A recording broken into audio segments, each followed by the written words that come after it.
అక్బర్ మహారాజుకి ఒకరోజు ఒక వింత సమస్య వచ్చింది.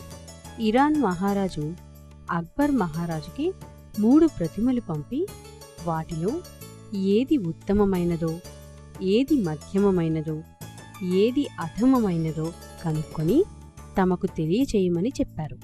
దీనిని బీర్బల్ ఒక్కడే పరీక్షించగలడని భావించి బీర్బల్కు అక్బర్ కబురు పెట్టాడు. పాదుషా వారికి ప్రణామములు. ఏదో పిలిపించారట? అవును బీర్బల్. బీర్బల్, ఆ ఇరాన్ మహారాజు మీ తెలివిని పరీక్షించదలచారు. ఒకే రూపురేఖలు కలిగిన ఈ 3 ప్రతిమలను పంపారు. వాటితో పాటు పంపిన లేఖలో ఈ 3 ప్రతిమలలో ఉత్తమమైనది, మధ్యమమైనది, అధమమైనది గుర్తించవలసినదిగా కోరారు. తప్పకుండా మహారాజా. ఆ 3 ప్రతిమలను వాటితో పాటు ఓ తీగను తెప్పించి నాకివ్వండి. అలాగే బీర్బల్. ఎవరెక్కడ? చిత్తం మహాప్రభు. ఈ ప్రతిమలతో పాటుగా ఒక తీగను తీసుకువచ్చి బీర్బల్ గారికి అప్పగించండి. చిత్తం ప్రభు.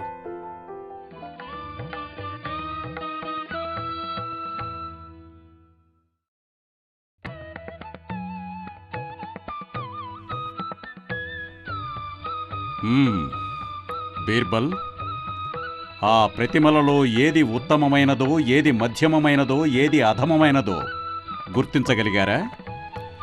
చిత్తం మహారాజా. ఈ 3 ప్రతిమలలో ఏది ఉత్తమమైనదో, ఏది మధ్యమమైనదో, ఏది అధమమైనదో చెబుతాను వినండి.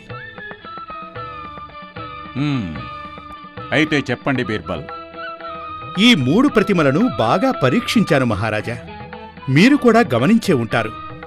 ఈ ప్రతిమలకు ఎడమ చెవి దగ్గర చిన్న రంధ్రం ఉంది. అవును. అయినంత మాత్రాన అంత ఖచ్చితంగా ఎలా చెప్పగలిగారు బీర్బల్? వివరంగా చెప్తాను వినండి మహారాజా. ఇరాన్ మహారాజు పంపిన ప్రతిమలను మీరిచ్చిన తీగతో పరీక్షించి చూశాను. మొదటి ప్రతిమ చెవిలో నుండి తీగ వదలగా అది నోటి నుండి బయటకు వచ్చినది. అంటే మొదటి రకం మనుషులు చెవితో విన్నదానిని విన్నట్టు ఊరుకోక వాగుతూ ఉంటారు అని దీని అర్థం. యుక్తిని కాక నోటిని ఎక్కువగా వాడువారు అధములు.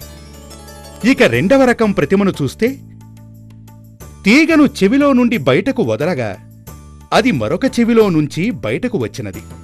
అంటే రెండవ రకం మనుషులు చెవితో విన్న మంచినైనా చెడునైనా పాటింపక ఒక చెవితో విన్నదానిని రెండవ చెవితో వదిలివేయుదురు గనుక వీరు మధ్యమ రకానికి చెందినవారన్నమాట. ఫలా బీర్బల్ ఫలా. మహారాజా, ఇక 3వ రకం ప్రతిమ చెవిలో నుండి తీగ వదలగా అది బయటికి రాక కడుపులోనే ఉండిపోయినది. అంటే ఈ రకపు మనుషులు చెవితో విన్న మంచిని చెడును బయటకు రానివ్వక కడుపులో జీర్ణించుకుందురు. ఇది ఉత్తమ లక్షణం గనుక వీరు ఉత్తములు. ఈ ప్రతిమ ఉత్తమమైనది. సెహభాష్ బీర్బల్, సెహభాష్. మనుషులలోని 3 రకాలను చక్కగా వివరించారు. మీ ఈ సందేశాన్ని ఇరాన్ మహారాజుకు పంపుతాను.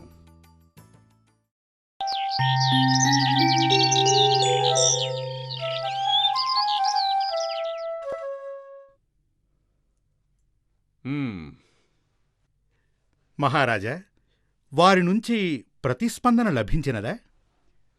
లభించినది బీర్బల్. ఏమని వ్రాసినారు?